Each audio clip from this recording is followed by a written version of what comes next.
زبور 19 اس کی 1 آیت میں لکھا ہے آسمان خدا کا جلال ظاہر کرتا ہے اور فضا اس کی دستکاری دکھاتی ہے۔ جب ہم زبور گاتے ہیں آسمان بیان کر دے خدا دے کام سارے، ہاں، یہاں پہ ہم دیکھتے ہیں کہ کس طرح خدا فطرت کے اندر اپنے آپ کو منکشف کرتا ہے، کس طرح خدا فطرت کے اندر اپنا جلال ظاہر کرتا ہے۔ آئیے پڑھ لیتے ہیں اس کی پہلی 6 آیات۔ اگر ہم زبور 19 کی پہلی 6 آیات پڑھیں تو یہ فطری مکاشفہ یا مکاشفہ عام جو ہے اس کے لیے یہ خوبصورت بیان ہے۔ ایک بار پھر پڑھ لیتے ہیں۔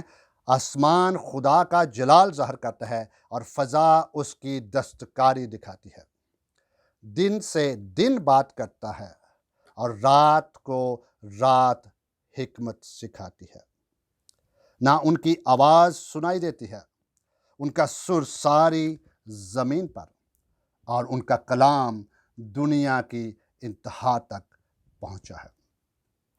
اس نے آفتاب کے لیے ان میں خیمہ لگایا ہے، جو دلہے کی مانند اپنے خلوت خانہ سے نکلتا ہے اور پہلوان کی طرح اپنی دوڑ میں دوڑنے کو خوش ہے۔ وہ آسمان کی انتہا سے نکلتا ہے اور اس کی گشت اس کے کناروں تک ہوتی ہے، اور اس کی حرارت سے کوئی چیز بے بہرا نہیں۔ خدا ان کے کلام کے پڑھے اور سنے جانے پر اس کی برکت ہو۔ خاص طور پر آپ نے دیکھا، یہاں پر چلیں چند ایک مختصر آپ سے سوال کر لیتا ہوں۔ جب ہم ان آیات کو دیکھتے ہیں، زبور 19 کی 1 تا 6 آیات کو دیکھتے ہیں، تو ان آیات کے اندر داؤد کون سے عمل کی طرف اشارہ کر رہا ہے؟ کوئی ایسا فطری عمل ہے؟ کس عمل کی طرف اشارہ کر رہا ہے؟ جب ان کا بغور مشاہدہ کیا جائے تو ہم دیکھتے ہیں کہ ان آیات کے اندر داؤد تخلیق کے ایک عمل کی طرف اشارہ کرتا ہے، بالخصوص آسمان میں سورج کے، اور بھی چیزیں ہیں لیکن وہ بالخصوص سورج کا یعنی آفتاب کا ذکر کرتا ہے۔ کہاں پر؟ اس کی جو ہے 4 آیت کا آخری حصہ، اس نے آفتاب کے لیے ان میں خیمہ لگایا، جو دلہے کی مانند اپنے خلوت خانہ سے نکلتا ہے۔ کون؟ سورج، خدا کی فطرت، اور پہلوان کی طرح اپنی دوڑ میں دوڑنے کو خوش ہے۔ یہ کون؟ سورج۔ اس لیے یہاں پر وہ خدا کے بارے میں ہم دیکھتے ہیں کس طرح ظاہر کرتا ہے۔ تخلیق کے اس عمل کے اندر سورج ہو، چاند ہو، ستارے ہو، پوری کائنات کے اندر جو بھی فطرت ہے، تخلیق کے اس عمل کے ذریعے سے کون بولتا ہے؟ خود سورج بولتا ہے، خود چیزیں بولتی ہیں۔ بے شک ان کا منہ نہیں ہے، لیکن ان کے اس عمل کے ذریعے، ان کے اس کام کے ذریعے، اس کارکردگی کے ذریعے، اس عجیب و غریب کام کے لیے کون بولتا ہے؟ کے ذریعے سے کون بولتا ہے؟ تخلیق کے ذریعے بنیادی طور پر خدائے خالق بولتا ہے، اور کس سے وہ بولتا ہے؟ انسان سے بولتا ہے۔ کس سے بولتا ہے وہ؟ انسان سے بولتا ہے۔ اس لیے ہم مکاشفہ عام کو تخلیق میں دیکھ سکتے ہیں۔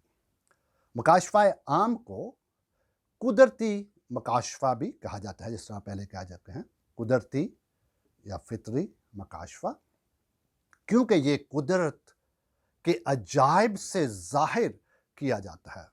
جس طرح سورج، چاند، ستارے، ہم اس پہ دیکھتے ہیں تو واہ کیا ہی! سورج اپنے وقت پہ نکلتا ہے، اپنے وقت پہ غروب ہوتا ہے، اور دنیا کو وہ روشنی بخشتا ہے۔ خاص طور پر 6 آیت کا آخری حصہ بہت ہی خاص ہے اس ضمن میں، اور اس کی آفتاب کی یعنی سورج کی، اور اس کی حرارت سے کوئی چیز بے بہرا نہیں، یعنی کوئی بھی چیز بے بہرا، ایسے نہیں ہے کوئی چیز سن نہ سکے، ایسی چیز کوئی محسوس نہ کر سکے، یعنی سب کو معلوم ہے کہ یہ سورج کس عمل کا کیا عمل کر رہا ہے اور یہ کیوں کر رہا ہے۔ یہ خدا کی طرف سے، خدا خالق کی یہ عجیب کام اس سے ظاہر ہوتا ہے، یعنی قدرت کے، یعنی خدا کے عجائب کا اظہار کرتے ہیں۔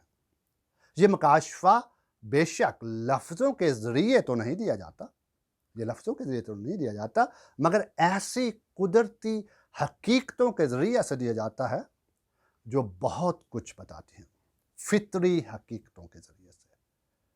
تمثیلی انداز میں ہم کہہ سکتے ہیں کہ قدرت یا فطرت ایک ایسی بڑی کتاب ہے جس میں خدا چھوٹے اور بڑے حروف سے لکھتا ہے، اور خدا نے لکھا ہے جس کو ہم اپنی آنکھوں سے دیکھ سکتے ہیں اور پڑھ سکتے ہیں، اور جس سے انسان خدا کی راست بازی اور حکمت اور ازلی قدرت اور الوہیت کے بارے معلوم کر سکتا ہے۔ اسی لیے پالوس رسول نے رومیو 1 باب اس کی جو ہے 19 تا 21 آیات کے اندر اگر پڑھیں تو بالخصوص اس کی 19 آیت کو اگر دیکھیں، اس سے پہلے بھی دیکھ سکتے ہیں، لیکن وہاں پہ کیا لکھا ہے آئیے دیکھتے ہیں۔ رومیو 1 باب اس کی 20 آیت کو دیکھ لیتے ہیں، بلکہ 19 آیت سے آغاز کرتے ہیں۔ کیونکہ جو کچھ خدا کی نسبت معلوم ہو سکتا ہے وہ ان کے باطن میں ظاہر ہے، اس لیے اس کا 19 آیت کا دوسرا حصہ، اس لیے کہ خدا نے اس کو ان پر ظاہر کر دیا۔ اور 20 آیت ہے، کیونکہ اس کی اندیکھی صفتیں یعنی اس کی ازلی قدرت اور الوہیت دنیا کی پیدائش کے وقت سے بنائی ہوئی چیزوں کے ذریعے سے معلوم ہو کر صاف نظر آتی ہیں، یہاں تک کہ ان کو کچھ عذر باقی نہیں۔ اگر آپ اس کا کریں موازنہ کریں زبور 19 سے اور رومیو جو ہے 1 باب اس کی 19 کا 20 تک، تو آپ کیا دیکھیں گے؟ دوسری بات ہم سیکھتے ہیں کس طرح ہم مکاشفہ عام کو تاریخ میں دیکھتے ہیں۔ مکاشفہ عام کو تاریخ میں اس طرح دیکھتے ہیں، خدا تاریخ میں کام کرتا ہے۔ اگر تاریخ پر نظر دوڑائی جائے تو خدا تاریخ میں کام کرتا ہے۔ تاریخ میں خدا کے کاموں کے واقعات کو ہم خاص طور پر علم الہیات کی روح سے ریڈیمپٹیو ہسٹری یعنی مخلصی کی تاریخ کہتے ہیں۔ تاریخ میں خدا کی پروردگاری سے خدا اپنے آپ کو ظاہر کرتا ہے، کس طرح خدا نے اپنے لوگوں کو اور اس دنیا کو قائم رکھا ہے، کس طرح وہ پروردگاری کرتا ہے۔ آپ اسرائیل قوم کی محافظت دیکھیں، اسرائیل قوم کے ساتھ خدا کے وعدے دیکھیں، اور آج تک خدا اپنے لوگوں سے وعدہ کرتا ہے۔ اس لیے ہم خدا کو جو ہے فطرت میں، اس کے بعد تاریخ میں اور انسان کے باطن میں ہم اس کو دیکھ سکتے ہیں، کیونکہ خدا کے اندر خدا نے اپنی شریعت رکھ چھوڑی ہے۔ خدا نے اپنی شریعت رکھ چھوڑی ہے۔ اس کے لیے میں چند ایک آیتیں رومیو کے ہی خط سے پڑھوں گا، بالخصوص اس کی 14 آیت جو ہے دوسرے باب کی 14، رومیو 2 باب اس کی 14 آیت کو دیکھتے ہیں، کس طرح خدا نے شریعت کو جو ہے مکاشفہ عام کو انسانوں کے ضمیر اور ان کے دلوں کے اندر رکھا ہوا ہے۔ وہاں پہ لکھا ہے، اس لیے کہ جب وہ قومیں جو شریعت نہیں رکھتی اپنی طبیعت سے شریعت کے کام کرتی ہیں، تو باوجود شریعت نہ رکھنے کے وہ اپنے لیے خود ایک شریعت ہیں۔ بنیادی طور پر تمام انسان جو ہیں وہ مذہبی ہیں، وہ اچھائی اور برائی کو جانتے ہیں، وہ کسی نہ کسی طرح سے نہ صرف اچھائی اور برائی کو جانتے ہیں بلکہ کسی اور خدا کی عبادت اور پرستش کا رجحان بھی اپنے اندر رکھتے ہیں۔ تو آج ہم یہاں تک مکاشفہ عام کیا ہے، مکاشفہ کی اقسام کیا ہیں، اور جو ہے مکاشفہ اور علم الکتاب کا تعلق کیا ہے، مکاشفہ کی اقسام کیا ہیں، اور جو ہے خاص طور پر مکاشفہ عام کو ہم کہاں کہاں دیکھ سکتے ہیں۔ تو یہاں تک، اگلے لیکچر میں ہم اس کو مزید یہاں سے رکھیں گے۔ شکریہ، thank you, God bless you.